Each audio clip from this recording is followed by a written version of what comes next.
일본인들은 왜 학창 시절에 집착하는 걸까? 저도 평상시에 이렇게 생각하고 있었는데 갑자기 글이 올라왔길래 한번 보죠. 하이쿠라는 단가라는 전통적인 시가 있다. 일본에는 이미 정해져 있는 글자수에 맞춰 시를 만드는데 한국의 시조와 한자 문화권 특유의 형식미를 공유한다. 하지만 일본 하이쿠 단가와 한국의 시조와는 확연하게 심상이 다르다. 물론 각자의 시마다 다른 주제나 형식은 다르겠지만 하이쿠와 단가의 상당수가 원경에서 근경으로 시선을 옮겨오는 방식. 그러니까 일본의 그 시는 먼 곳에서 가까운 곳으로 최종적으로 눈앞에 너를 말하고 있다. 근데 애니메이션에도 이런 일본의 만화 영화에도 이런 것들이 많이 나타나는 것 같아요. 한국의 쇼들은 뭔가 추상적이죠. 일본의 하이쿠와 단가는 눈앞에 있는 것을 이야기하며 현실적인 다른 것이 주류가 된다. 문학적 감성은 상당히 달랐다. 일본의 감성이 한국 감성이랑 약간 다르긴 하죠. 러브레터도 생각나고. 이게 모노노아와레? 쉽게 말하면 어떤 사물이나 장소, 사람 등에게 느낀 감정이다. 그거 그냥 향수 아닌가요? 그래서 저도 늘 생각하는 게 근데 저는 이걸 생각을 일본 학창 시절에 대한 생각을 사실 학창 시절이 가장 고민 없는 시절이잖아요. 저는 그래서 일본이 학창 시절 좋아하는 이유가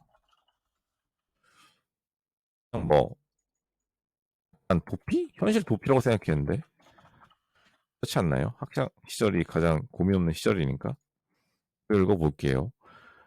추억이 담긴 물건이나 장소, 사람 등에 대한 감정이다. 이러한 것을 현대 사회에서 가장 강렬하게 느낄 수 있는 것은 무엇일까? 지나가버린 학창 시절. 다시 돌아오지 않기 때문에 모노노아와레를 묘사하기에 가장 좋은 주제가 현대에서 일본의 문학 작품들을 학창 시절을 다룬 작품들이 매우 많은 게 아니라 전부죠, 전부. 그것도 재밌어. 재밌는 걸 인정할게요. 그 뒤에 남는 쓸쓸함. 그러니까 일본은 쓸쓸함을 되게 좋아하는지 아니면 이걸 두려워하는 감정에 이걸 미화시키려 하는지 모르겠어요. 역시나 신카이 마코토 하이쿠의 긍정지향적 감성과 학창 시절의 상실감, 기가 막히게 표현. 학창 시절의 상실감 표현이 좋네. 기반을 두고 있는 일본 문화가 상실과 긍정지향을 핵심으로 두고 있으니 어찌 보면 당연한 이야기다. 벌써 이것도 시간이 꽤 오래됐지만 지금 세련됐네요.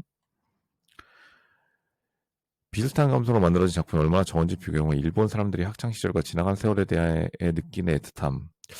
지난 세월에 대해 되게 안타깝게 생각하시는 것 같더라고요. 독특한 미의식을 이야기하게 되면 아날로그와 학창 시절에 대한 집착. 그러니까 학창 시절은 둘째치고 일본의 아날로그를 되게 좋아하더라고. 아니 왜 이걸 현금이랑 펀치기계를 아직도 누가 써? 이 펀치기계라면은 출퇴근 기록을 누가 펀치기계로 해? 이건 아날로그가 아니라 약간 뭐 한다는 즐거움? 그래 뭐 이거는 인정하겠습니다. 펀치기계 아날로그 복고풍 클래식 이해는 가는데 출퇴근 기록을 꼭 이렇게 의미가 있겠죠. 근데 펀치기계는 좀 아니지 않나? 펀치기계가 솔직히 기계랑 다를 것도 없잖아. 어차피 같은 기계잖아. 아날로그 감성은 좋아요. 어느 정도 이해할 수 있을 것이다. 뭐 섬나라 특수한 감정. 근데 뭐 다들 좋아하고 한국에서 애니메이션 슬램덩크도 사실 스포츠를 지향하지만 학창 시절에 대한 동경이죠. 예전에 학창 뭐 고교 야구, 고교 농구 이런 걸 다루고 있으니까.